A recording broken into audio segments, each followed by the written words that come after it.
അപ്പോൾ വീഡിയോയുടെ സ്റ്റാർട്ടിങ് കണ്ടപ്പോൾ നിങ്ങൾക്ക് ഏതാണ്ടൊക്കെ കുറച്ചെങ്കിലും മനസ്സിലായി കാണുമല്ലേ.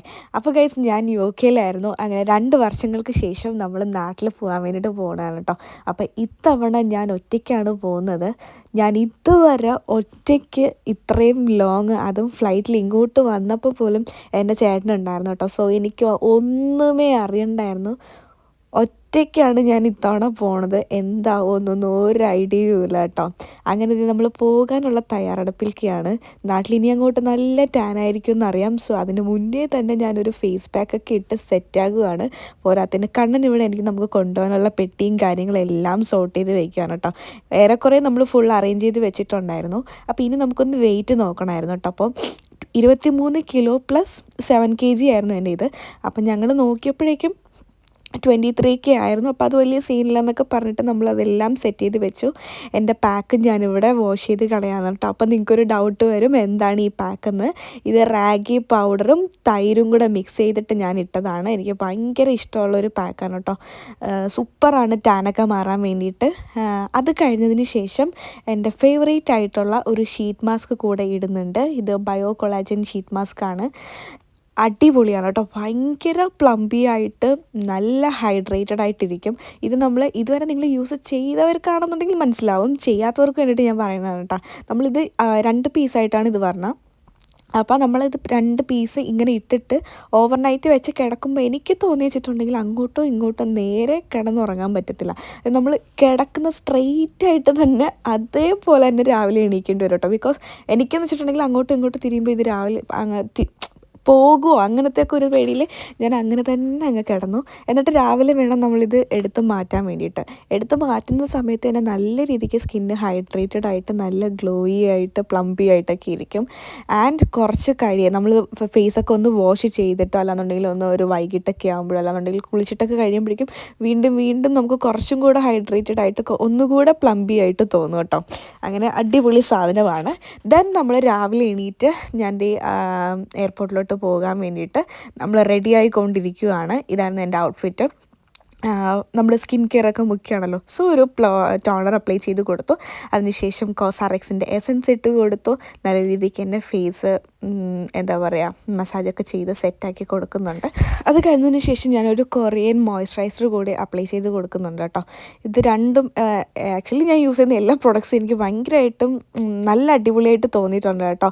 എൻ്റേത് നാട്ടിൽ വെച്ചിട്ട് നല്ലൊരു ഓയിലി സ്കിൻ ടൈപ്പായിരുന്നു. പക്ഷേ ഇവിടെ വന്നതിന് ശേഷം അത് ഓയിൽനെസ് മാറിയിട്ടുണ്ട്.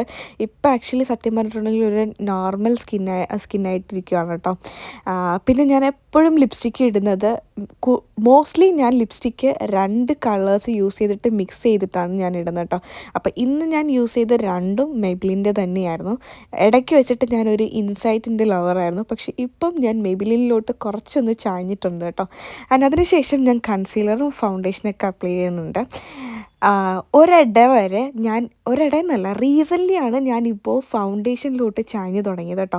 അതുവരെ എനിക്ക് ഫൗണ്ടേഷൻ ഇഷ്ടമേ അല്ലായിരുന്നു. ഞാൻ ജസ്റ്റ് ഒരു CC ക്രീം മാത്രമേ യൂസ് ചെയ്യുന്നത്. അതായത് സ്കിൻ കെയറിന് ശേഷം ജസ്റ്റ് ഒരു CC ക്രീം മാത്രമേ അപ്ലൈ ചെയ്യാറുണ്ടായിരുന്നുള്ളൂ. ബട്ട് എനിക്ക് പെർഫെക്റ്റ് ഷെയ്ഡിലുള്ളൊരു ഫൗണ്ടേഷനും കൺസീലറും കിട്ടിയതോടെ എനിക്ക് ഭയങ്കരമായിട്ട് ഇഷ്ടമായി കേട്ടോ. സോ ഇപ്പം ഞാൻ ഇത് രണ്ടും യൂസ് ചെയ്യാറുണ്ട്, കൺസീലറും ഫൗണ്ടേഷനും. സോ ഇപ്പോൾ ഞാൻ എൻ്റെ കൺസീലറും ഫൗണ്ടേഷനൊക്കെ ഇട്ടിട്ട് ഫേസ് മേൽ നല്ല രീതിക്ക് ബ്ലെൻഡാക്കി സെറ്റാക്കി കൊടുക്കുകയാണ്. ആൻഡ് ഇതൊക്കെ സെറ്റ് ചെയ്തിട്ടുണ്ടെങ്കിൽ പിന്നെ നമ്മുടെ പരിപാടി എന്ന് പറയുന്നത് ഐഷാഡോസാണ്. അപ്പോൾ ഐഷാഡോസും പൊതുവേ ഞാനൊരു എന്താ പറയുക ഒരു ലൈറ്റ് ന്യൂഡ് ഷെയ്ഡിൽ വരുന്ന ഒരു പിങ്കിഷ് അങ്ങനത്തെ ഒരു സംഭവമാണ്. ഞാൻ ഒരുപാട് ഡാർക്ക് ആക്കാത്ത ഷെയ്ഡ് അങ്ങനത്തെ ഇതാണ് ഞാൻ കൂടുതൽ യൂസ് ചെയ്യുന്നത്. സോ ഇപ്പം നമ്മൾ ഇത്രയും ട്രാവലൊക്കെ ചെയ്ത് പോകുമല്ലോന്നൊക്കെ വിചാരിച്ചിട്ട് എന്താ പറയുക 2 ഷെയ്ഡ്സൊക്കെ തമ്മിൽ ബ്ലെൻഡ് ചെയ്ത് കൊടുത്ത് ആൻഡ് ഐബ്രോസ് നല്ല രീതിയിൽ കൊടുത്തു. ഐബ്രോസ് ഓൾവേസ് എൻ്റെ ഇമ്പോർട്ടൻ്റ് സാധനമാണ് കേട്ടോ. പിന്നെ ഇപ്പം ഞാൻ നേരത്തെ അപ്ലൈ ചെയ്ത ക്രീം എന്ന് പറയുന്നത് ഹോൾഡിൻ ക്രീമാണ്. ആ ഹോൾഡിൻ ക്രീമൊക്കെ കൊടുത്ത് ഹെയർ നല്ല സെറ്റാക്കിയതിന് ശേഷം ഫുഡ് കഴിക്കാൻ വേണ്ടിയിട്ട് വന്നു. തലേ ദിവസം ഞാൻ ഓൾറെഡി കണ്ണിന് വേണ്ടിയിട്ട് ബീഫ് വെച്ചിട്ടുണ്ടായിരുന്നു. അപ്പോൾ അതും ബ്രെഡും കൂടെ ആയിട്ട് കഴിച്ചു കേട്ടോ. അങ്ങനെ എന്തായാലും എൻ്റെ ഉണ്ണി വയറിന് നല്ല രീതിക്ക് വിശക്കുമെന്നറിയാം അങ്ങോട്ട് പോകുമ്പോഴേക്കും. സോ വയറിന് നല്ല രീതിക്ക് ഫുഡൊക്കെ കൊടുത്തിട്ട് എൻ്റെ കണ്ണൻ ദേ പെട്ടിയൊക്കെ എടുത്ത് താഴെ കൊണ്ട് ഇറക്കുന്നുണ്ട് കേട്ടോ. നമ്മുടെ ഏറ്റവും വലിയ ടാസ്ക് എന്ന് പറയുന്നത് ഇത്രയും വെയിറ്റും കൊണ്ട് സ്റ്റെപ്പ് ഇറങ്ങണം. ബിക്കോസ് നമുക്ക് ലിഫ്റ്റ് ഇല്ല കേട്ടോ. അപ്പോൾ ഞങ്ങളുടെ വീടിൻ്റെ തൊട്ടടുത്ത് തന്നെയാണ് സ്റ്റേഷൻ എന്ന് പറയുന്നത്. സോ അതുകൊണ്ട് നല്ലൊരു കാര്യമാണ്. അങ്ങനെ ഞങ്ങൾ ട്രെയിനിൽ കയറി. 2.5 മണിക്കൂറിന് മേലെ ഉണ്ട് കേട്ടോ ഞങ്ങളുടെ വീട്ടിൽ നിന്ന് എയർപോർട്ടിലോട്ട് പോകാൻ വേണ്ടിയിട്ട്. അങ്ങനെ ഞങ്ങൾ എയർപോർട്ടിലോട്ട് ഇരിക്കുകയാണ്. അവിടെ ചെന്ന് ഫുള്ളും, അതായത് നമ്മുടെ നാട്ടിലേക്കാണെന്നുണ്ടെങ്കിൽ നമുക്ക് പുറത്തല്ലേ നിൽക്കാൻ പറ്റുള്ളൂ. അപ്പോൾ ഞാൻ ട്രിവാൻഡ്രത്താണ്. അപ്പം ട്രിവാൻഡ്രത്താണെങ്കിൽ പകുതി വരിക്കേ നിൽക്കാൻ പറ്റുള്ളൂ. ഇവിടെ എന്ന് പറയുമ്പോൾ വലിയ എയർപോർട്ട് ആയതുകൊണ്ട് ബോർഡിംഗ് പാസ് എടുത്ത് അകത്ത് കയറുന്നത് വരെ എൻ്റെ കണ്ണനുണ്ടായിരുന്നു കേട്ടോ.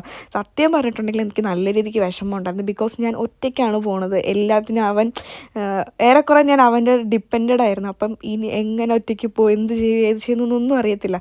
അപ്പോൾ അവൻ ഫുൾ നൈറ്റ് ഉറങ്ങാതെ ഞാൻ എത്തുന്നത് വരെ ഉറങ്ങാതെ ലൈനിൽ തന്നെ ഉണ്ടായിരുന്നു കേട്ടോ. അങ്ങനെ എയർ ഇന്ത്യ ആയിരുന്നതുകൊണ്ട് തന്നെ എനിക്ക് നല്ല രീതിക്ക് ടെൻഷൻ ഉണ്ടായിരുന്നു. കാരണം ഞാൻ വരുന്നതിൻ്റെ തലേ ദിവസവും 2 ദിവസം മുന്നേക്കെ ആയിട്ടൊക്കെ നല്ല പ്രശ്നങ്ങൾ, അതായത് മറ്റേ ക്രാഷും കാര്യങ്ങളൊക്കെ ആയിട്ട് നടന്നുകൊണ്ടിരിക്കുമായിരുന്നു. സോ സത്യം പറഞ്ഞാൽ നല്ല രീതിക്ക് പേടിയുണ്ടായിരുന്നു. പക്ഷേ ഞാൻ നോക്കിയപ്പോഴേക്കും നല്ല രീതിക്ക് തിരക്ക്, ഒരുപാട് ആൾക്കാരും ഉണ്ടായിരുന്നു കേട്ടോ. അപ്പോൾ അതൊക്കെ കണ്ടപ്പോഴേക്കും സത്യം പറഞ്ഞാൽ ഒരാശ്വാസം.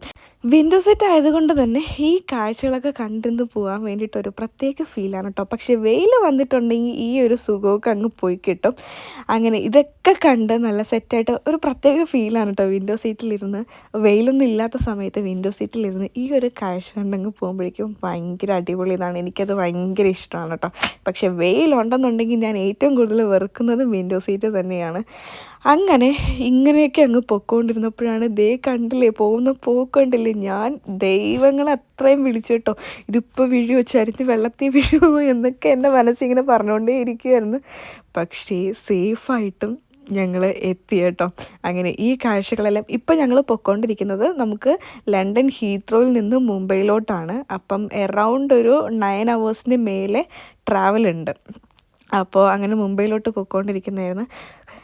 ഈ സംഭവങ്ങളൊക്കെ കാണുമ്പോൾ അടിപൊളി ഫീലാണ് കേട്ടോ. പിന്നെ നമുക്ക് നിര ഫുഡ് വരാൻ തുടങ്ങി.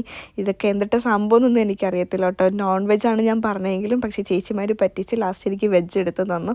അങ്ങനെ അതൊക്കെ കഴിഞ്ഞ് നമ്മൾ ലാസ്റ്റ് മുംബൈ എയർപോർട്ടിലെത്തി. ബാഗേജ് കളക്ഷൻ ഉണ്ടായിരുന്നു. കാരണം എനിക്ക് സാധാരണ ഞങ്ങൾ ഇങ്ങോട്ട് വന്ന സമയത്ത് ഡയറക്റ്റ് ലണ്ടനിൽ നിന്ന് ബാഗേജ് എടുത്താൽ മതിയായിരുന്നു. പക്ഷെ ഞങ്ങൾക്ക് എൻ്റെ നിർഭാഗ്യവശാൽ മുംബൈയിൽ നിന്ന് ബാഗേജ് എടുത്തിട്ട് വീണ്ടും അത് കയറ്റി വിടേണ്ടി വന്നു. അങ്ങനെ പിന്നെ മുംബൈയിലെത്തി. അവിടെ ഒരു 3 hours ലേ ഓവർ ഉണ്ടായിരുന്നു. അങ്ങനെ നമ്മൾ നെക്സ്റ്റ് ഫ്ലൈറ്റിൽ കയറി കേട്ടോ. അതും എയർ ഇന്ത്യ തന്നെയായിരുന്നു. അത് അത്യാവശ്യം നല്ല ആൾക്കാരൊക്കെയാണ്, തിരക്കുണ്ടായിരുന്നു കേട്ടോ. ഞാൻ വിചാരിച്ചാൽ ഇത്രയും ക്രാഷും കാര്യങ്ങളൊക്കെ ഉള്ളതുകൊണ്ട് ആരുമേ കാണത്തില്ലെന്ന്. പക്ഷെ നല്ല ആൾക്കാരുണ്ടായിരുന്നു. ആൻഡ് എന്താ പറയുക, നമ്മളിങ്ങനെ ഈ കാഴ്ചകളൊക്കെ കണ്ട് നല്ല അടിപൊളി സീനറിയൊക്കെ കണ്ട് അതിലും ഇതിലും എനിക്ക് വിൻഡോ സീറ്റ് തന്നെയായിരുന്നു കേട്ടോ കിട്ടിയത്. സത്യം പറഞ്ഞിട്ടുണ്ടെങ്കിൽ വലിയ കുഴപ്പമൊന്നുമില്ലായിരുന്നു. നല്ല രീതിക്ക് പേടിച്ചിട്ടുണ്ടായിരുന്നു, എയർ ഇന്ത്യ അല്ലേ സീനുണ്ടാവുമോ എന്നൊക്കെ പറഞ്ഞിട്ട്. അപ്പോഴാണ് ഞാൻ ആ എയർ ഹോസ്റ്റസ് ചേച്ചിമാരുടെയൊക്കെ ഒരു ഇതെന്ന് ആലോചിക്കുന്നത് കേട്ടോ. കാരണം എന്തുമാത്രം അവർ ഈ ക്രാഷും കാര്യങ്ങളൊക്കെ പറഞ്ഞിട്ട് ഒരുപാട് ടെൻഷനൊക്കെ അടിച്ചിട്ടുണ്ടാകും. ബട്ട് സ്റ്റിൽ അവർ നമ്മുടെ മുന്നിൽ നല്ല ഹാപ്പിയൊക്കെ ആയിട്ട് നിൽക്കുന്നു. എന്തായാലും ലൈഫ് അങ്ങനെ വെയിലൊക്കെ അടിക്കുമ്പോഴേക്കും എനിക്ക് ചെറുതായിട്ട് ടാസ്കൊക്കെ ആയിട്ട് തോന്നുന്നുണ്ട്. ബട്ട് സ്റ്റിൽ കുറേ കഴിഞ്ഞപ്പോഴേക്കും ഞാനത് വിൻഡോ ഷട്ട് ചെയ്തിട്ടു കേട്ടോ. അങ്ങനെ കുറേ കാഴ്ചകളൊക്കെ കണ്ടിട്ട് പിന്നെ എനിക്ക് ബോറടിക്കുമ്പോഴേക്കും ഞാൻ ഷട്ട് ചെയ്യും, എന്നിട്ട് വീണ്ടും തുറക്കും. അങ്ങനെയൊക്കെയാണ്. ആൻഡ് അവിടെ നിന്ന് അടുത്ത് ഫുഡ് വന്നു. ആൻഡ് ഫുഡൊക്കെ കഴിക്കുമ്പോൾ പിന്നും ചെറിയൊരു ആശ്വാസം. അങ്ങനെ എല്ലാം കഴിഞ്ഞിട്ട് നമ്മൾ ഏതാണ്ട് നിമിഷങ്ങൾക്കകം, നമ്മളിപ്പോൾ ഓൾറെഡി ട്രിവാൻഡ്രം എത്തിയിട്ടുണ്ട്, നിമിഷങ്ങൾക്കകം നമ്മൾ എത്തും കേട്ടോ. അങ്ങനെ നമ്മൾ ഫൈനലി ട്രിവാൻഡ്രത്ത് എത്തി. എൻ്റെ ചേട്ടൻ ഒരു ഫ്രണ്ടാണ് എന്നെ പിക്ക് ചെയ്യാൻ വേണ്ടിയിട്ട് വന്നു കേട്ടോ. അങ്ങനെ ഇപ്പം നമ്മൾ എവിടെയാണ് പോണേ, വീട്ടിലെത്തിയിട്ടുണ്ട്. സോ ഞാനാണെങ്കിൽ പകുതി വഴിക്ക് എൻ്റെ ട്രോളി വെച്ചു, കാരണം സൗണ്ട് കേൾക്കാതിരിക്കാൻ വേണ്ടിയിട്ട്. നേരെ ഇനി അമ്മേനെ സർപ്രൈസ് ചെയ്യാൻ വേണ്ടിയിട്ട് പോകും. അമ്മ ഒട്ടും വിചാരിച്ചിട്ടില്ല കേട്ടോ. അപ്പോൾ അമ്മയുടെ റിയാക്ഷൻ എന്താണെന്ന് കണ്ടു വെക്കാം. ബാ.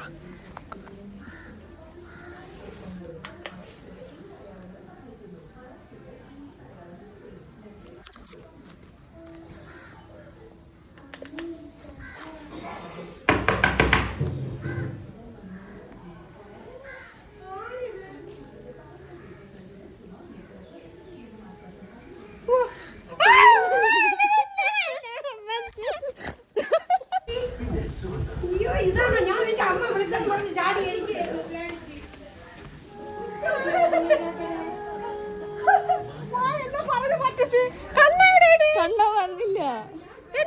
അവൻ നീ ഉണ്ടെങ്കിലേ വരുവുള്ളൂ. അവൻ വന്നില്ല അമ്മേ.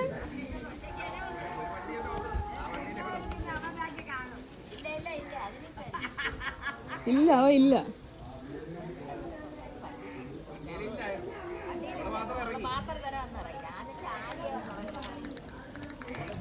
നിനക്ക് ഞാൻ വേണ്ടല്ലോടി, നിന്റെ മോൻ വന്നാ മതിയല്ലോടി. ആ ഇത് റീൽസിലൊക്കെ കാണുന്ന പോലെ എന്തിനാ വന്നത്, പോയി മോനെ കൊണ്ട് വാന്ന് പറയും പോലെ.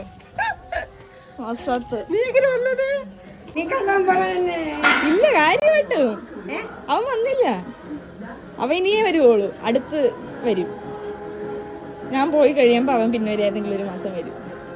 നീ പോയിട്ടാ? ഓ നീ പോണോ? പിന്നെ ഞാൻ പോണ്ടേ?